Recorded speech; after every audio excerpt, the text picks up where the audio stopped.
Hazrat Yahya bin Abi Kathir narrates that he asked Abu Salama bin Abdul Rahman which chapter of the Quran was revealed in the first instance.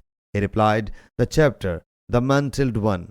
I said, the people said that the chapter, the clot of blood, was the first chapter to be revealed.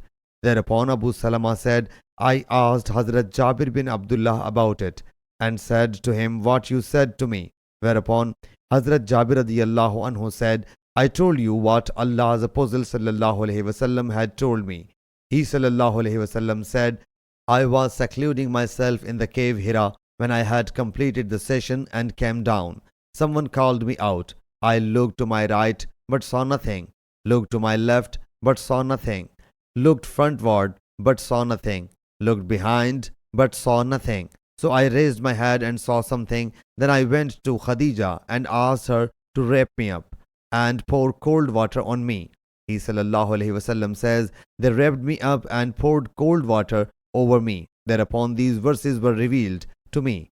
O mantled one, stand up, then warn and magnify your Lord alone. Sahih Bukhari, Hadith number 4922.